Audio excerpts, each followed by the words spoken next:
በዓለም አቀፍ የኢንዱስትሪ መድረክ ላይ ለዘመናት እንደ ሰላማዊ ምህንድስና ምልክት ተደርጎ የሚወሰደው የጀርመን ኩራት የሆነው ቮልስዋገን አሁን በታሪኩ ታይቶ የማይታወቅና ዓለምን ያስደነገጠ የታሪክ ምዕራፍ እየከፈተ ይገኛል። ለብዙ አስርት ዓመታት የቤተሰብ መኪናዎችን፣ የቅንጦት ተሽከርካሪዎችንና ለሰላማዊ ጉዞ የሚሆኑ የቴክኖሎጂ ውጤቶችን ሲያቀርብ የኖረው ይህ ግዙፍ ተቋም አሁን ፊቱን ወደ ገዳይና አስፈሪ የጦር መሳሪያዎች ዓለም እያዞረ ነው። ይህ ሽግግር ተራ የንግድ ለውጥ ብቻ ሳይሆን የአውሮፓ ኢንዱስትሪ አቅጣጫውን ወደ ወታደራዊ ኃይል እያዞረ መሆኑን የሚያሳይ ደማቅ ምልክት ነው። በተለይም በኦስናብሩክ የሚገኘውና የመዘጋት አደጋ ተደቅኖበት የነበረው ፋብሪካ አሁን የእስራኤልን የሰማይ ጥበቃ አይረንዶም ለማጠናከር በሚደረገው ጥረት ውስጥ ዋነኛ ተዋናይ ለመሆን መነሳሳቱ የሰው ልጅ ታሪክ በምን አይነት አስፈሪ ፍጥነት እየተቀየረ መሆኑን ይመሰክራል። ይህ አስደናቂ ሽግግር የመጣው በድንገት አይደለም። የዓለም የኢኮኖሚ ቀውስ፣ የኤሌክትሪክ መኪናዎች ሽያጭ መቀነስና ከቻይና አምራቾች የሚሰነዘረው ብርቱ ፉክክር ቮልስዋገንን ክፉኛ አናውጦታል። ኩባንያው በትርፍ ማሽቆልቆልና በሥራ አጥነት ስጋት ውስጥ በነበረበት በዚህ አስጨናቂ ወቅት ነው ከእስራኤሉ የመከላከያ ተቋም ራፋኤል ጋር የተጀመረው ምስጢራዊ ድርድር ይፋ የወጣው። ቮልስዋገን ከመኪና መገጣጠሚያነት ወደ ሚሳኤል ማስወንጨፊያ አካላት አምራችነት ለመሸጋገር የወሰደው ውሳኔ በአንድ በኩል የ2300 ሰራተኞችን የቀን ጉርስ ለማዳን የታለመ ቢሆንም በሌላ በኩል ግን ጀርመንና ቮልስዋገንን በቀጥታ ወደ መካከለኛው ምስራቅ የጦር እሳት ውስጥ እየከተታቸው ይገኛል።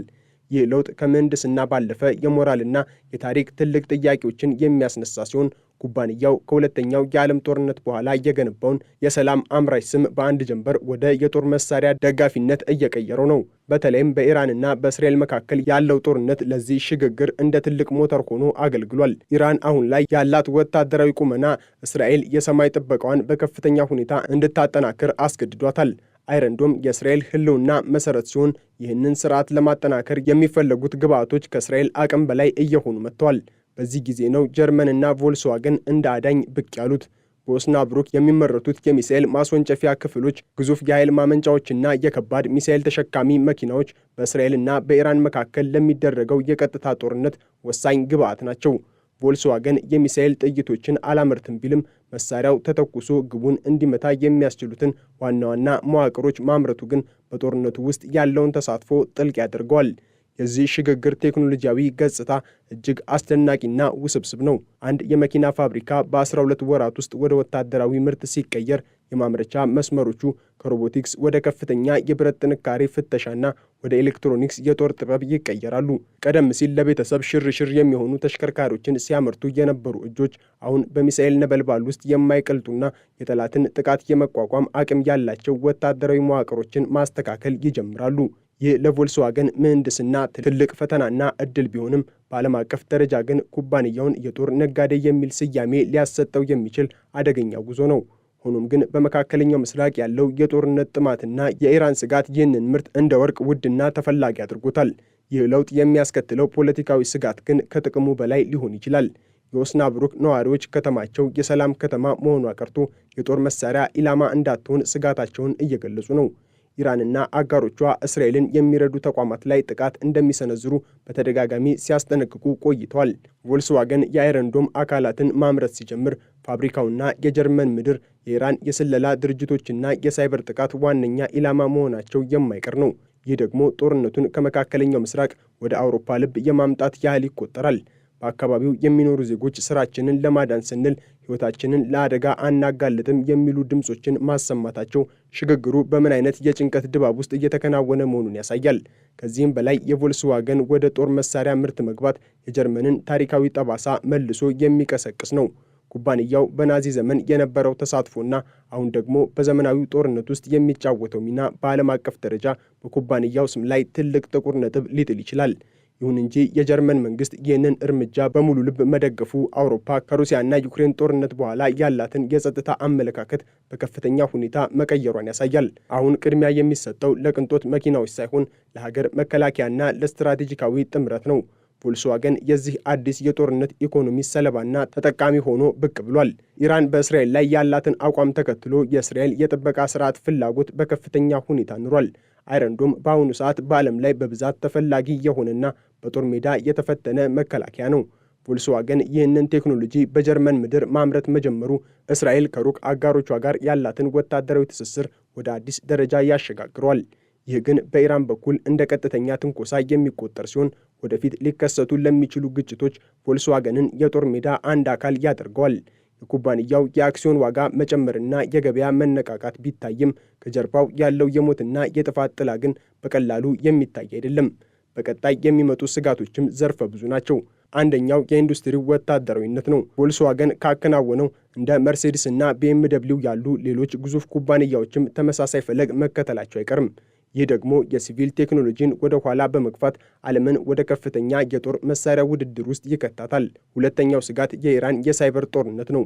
ቮልስዋገን በቴክኖሎጂ የዳበረ ኩባንያ በመሆኑ የፋብሪካው ምስጢራዊ መረጃዎችና የምርት ሂደቶች በኢራን ጠላፊዎች የመሰረቅ ወይም የማስተጓጎል አደጋ ተጋርጦባቸዋል። ይህም የኩባንያውን ደህንነት ብቻ ሳይሆን የጀርመንን ብሔራዊ ደህንነት ጭምር አደጋ ላይ ይጥላል። ሶስተኛውና ዋነኛው ስጋት ግን የሰው ልጅ የሰላም ተስፋ ነው።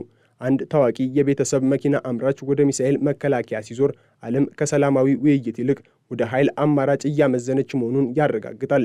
የቮልስዋገን አስደናቂ ለውጥ የተባለው ይህ እርምጃ በእርግጥም በምህንድስና ረገድ ትልቅ ስኬት ቢሆንም በሰው ልጅ ታሪክ ውስጥ ግን የሰላም ፀሐይ እየጠለቀች መሆኑን የሚያበስር አስደንጋጭ ክስተት ነው።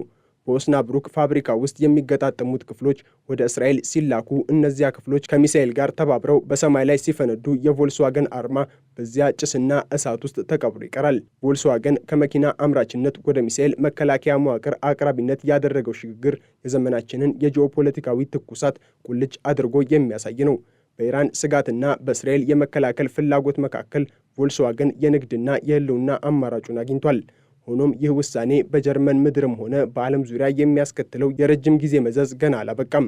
የኦስናብሩክ ፋብሪካ ከጭስ ማውጫው የሚወጣው ጭስ አሁን የመኪና ሳይሆን የጦር መሳሪያ ሽታ ማውጣቱ ዓለም ወደ የትኛው አቅጣጫ እየተጓዘች መሆኑን ያመለክታል። ቮልስዋገን የወሰደው ይህ ደፋር እርምጃ ምናልባትም ኩባንያውን ከኪሳራ ያድነው ይሆናል። ነገር ግን ዓለምን ለከፋ የጦርነት ስጋትና አለመረጋጋት አጋልጦ መስጠቱ ግን የታሪክ እውነታ ሆኖ ይመዘገባል። ይህ ሽግግር በምህንድስና የታጀበ የሞትና የጥፋት ድራማ አካል በመሆኑ ወደፊት የሚመጡ ቀናት የዚህን ውሳኔ ትክክለኛነት ወይም ስህተት በደም ይጽፉታል። ይህ የቮልስዋገን ታሪካዊ ለውጥ በመካከለኛው ምስራቅ ለሚቀጣጠለው እሳት ማገዶ መሆኑን ወይም የሰላም ጋሻ መሆኑን ጊዜ ይፈተዋል። ነገር ግን አንድ ነገር ግልጽ ነው። ቮልስዋገን ከእንግዲህ የህዝብ መኪና ብቻ ሳይሆን የጦር ሜዳ ቴክኖሎጂ ተዋናይም ሆኗል። ይህ በታሪክ አጋጣሚና በኢኮኖሚ አስገዳጅነት የመጣው ሽግግር በሰው ልጅ ስልጣኔ ላይ ያሳረፈው ጠባሳ በቀላሉ የሚፋቅ አይሆንም። የኦስናብሩክ ፋብሪካ ሰራተኞችም ሆኑ የጀርመን ፖለቲከኞች ዛሬ የወሰኑት ውሳኔ የነገውን ዓለም ሰላም በምን አይነት ሁኔታ እንደሚቀይረው በውል የሚያውቁት አይመስሉም። ሆኖም የሚሳኤል ማስወንጨፊያው ከፋብሪካው ወጥቶ ወደ ጦር ግንባር ሲያመራ የቮልስዋገን ስም በታሪክ መዝገብ ላይ በደማቅና በአስፈሪ ቀለም ተጽፎ ይኖራል። በመሆኑም ይህ የቮልስዋገን ሽግግር ከንግድ እንቅስቃሴ ባለፈ የዓለምን የኃይል አሰላለፍ፣ የቴክኖሎጂ አጠቃቀም የሚቀይር ትልቅ ክስተት ነው። የኢራን ሚሳኤሎችና የእስራኤል አይረንዶም በሚያደርጉት ፍልሚያ ውስጥ የጀርመን ምህንድስና መግባቱ ጦርነቱን ዓለም አቀፋዊ መልክ እንዲይዝ ያደርገዋል። ቮልስዋገን በዚህ ሂደት ውስጥ ትልቅ ዋጋ ሊከፍል ወይም ትልቅ ትርፍ ሊያጋብስ ይችላል። የትኛው እንደሚቀድም ግን የሚያሳየው የቀጠናው የጦርነት ትኩሳትና ዲፕሎማሲያዊ ውድቀት ብቻ ይሆናል። የቮልስዋገን ታሪክ ከእንግዲህ በመንገድ ላይ የሚጓዙ መኪናዎች ሳይሆን በሰማይ ላይ በሚፈነዱ የሚሳኤል መከላከያዎች ይለካል። ይህ ነው እንግዲህ የ21ኛው ክፍለ ዘመን የኢንዱስትሪ አስፈሪ ገጽታ። በኦስናብሩክ ፋብሪካ የሚከናወነው ይህ የቴክኖሎጂ ሽግግር ተራ የንግድ ውሳኔ ብቻ ሳይሆን የአውሮፓን የኢንዱስትሪ መሰረት ወደ ጦርነት ኢኮኖሚ የመለወጥ ሂደት መጀመሪያ ተደርጎ ሊወሰድ ይችላል። ቮልስዋገን ለዓመታት የህዝብ መኪና በሚለው መሪ ቃሉ ሲታወቅ ቢቆይም አሁን ግን ይህ መሪ ቃል ወደ የህዝብ መከላከያ እየተቀየረ ይመስላል። ይህ ሽግግር በምን አይነት አስፈሪ ፍጥነትና ጥልቀት እየተከናወነ መሆኑን ለመረዳት የኩባንያውን ኢኮኖሚያዊ ውድቀትና የቀጠናውን የጂኦፖለቲካዊ ትኩሳት ማገናኘት ግድ ይላል። ቮልስዋገን ለዘመናት የጀርመን ኢኮኖሚ የጀርባ አጥንት ሆኖ ቆይቷል። ሆኖም የ2020ዎቹ አጋማሽ ለኩባንያው የጥቁር ዘመን መጀመሪያ ነበሩ። የኤሌክትሪክ መኪናዎች ሽግግር በጠበቀው ልክ አለመሳካቱ ከቻይናውያን አምራቾች የሚሰነዘረው ከፍተኛ የዋጋ ፉክክርና በአውሮፓ ውስጥ ያለው የኃይል ዋጋ መናር ኩባንያውን ለከፍተኛ ኪሳራ ዳርገውታል። በሺዎች የሚቆጠሩ ሰራተኞችን ከስራ ማሰናበትና ፋብሪካዎችን መዝጋት የመጨረሻው አማራጭ ሆኖ በቀረበበት ወቅት ነው የመከላከያ ኢንዱስትሪው እንደ ብቸኛ የህይወት አድን መስመር ብቅ ያለው። ቮልስዋገን በኦስናብሩክ የሚገኘውን ፋብሪካውን ወደ ሚሳኤል መከላከያ አካላት ምርት ሲያዞር ይህንን ያደረገው በምርጫ ሳይሆን በህልውና ግዴታ ነው። የጦር መሳሪያ ምርት ከሲቪል መኪናዎች በተቃራኒ ከፍተኛ ትርፍ የሚያስገኝና አስተማማኝ የመንግስት ኮንትራቶች ያሉት በመሆኑ ኩባንያው የሞራል ጥያቄዎችን ወደ ጎን በመተው የፋይናንስ ደህንነቱን ለማረጋገጥ መርጧል። የእስራኤሉ ራፋኤል ተቋም የፈጠረው አይረን ዶም በዓለም ላይ እጅግ ስኬታማው የሚሳኤል መከላከያ ስርዓት ነው። ይህ ስርዓት ግን ዝም ብሎ የሚተኮስ ሚሳኤል ብቻ አይደለም። እጅግ ውስብስብ የሆኑ ራዳሮች፣ የማዘዣ ጣቢያዎች፣ የኃይል ማመንጫዎችና ግዙፍ የማጓጓዣ ተሽከርካሪዎችን ይፈልጋል። ቮልስዋገን በዚህ ሂደት ውስጥ የሚጫወተው ሚና ደጋፊ አካላት ይባላል እንጂ በተግባር ግን የስርዓቱ የጀርባ አጥንት ነው። የኦስናብሩክ ፋብሪካ የሚያመርታቸው ግዙፍ ወታደራዊ መኪናዎች ሚሳኤል ማስወንጨፊያዎቹን ተሸክመው በበረሃማና አስቸጋሪ ቦታዎች ላይ እንዲንቀሳቀሱ ያስችላሉ።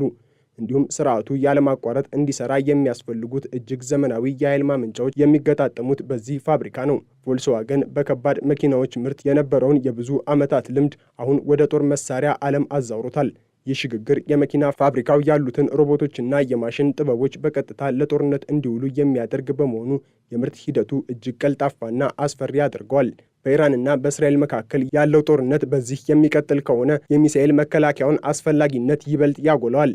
ኢራን የባለስቲክ ሚሳኤል አቅሟን ማሳደጓና በየጊዜው የምታደርጋቸው ቀጥተኛና ቀጥተኛ ያልሆኑ ጥቃቶች እስራኤልን ለከፍተኛ ስጋት ዳርገዋታል። አይረን ዶም ለዚህ ስጋት ዋነኛው ጋሻ ነው።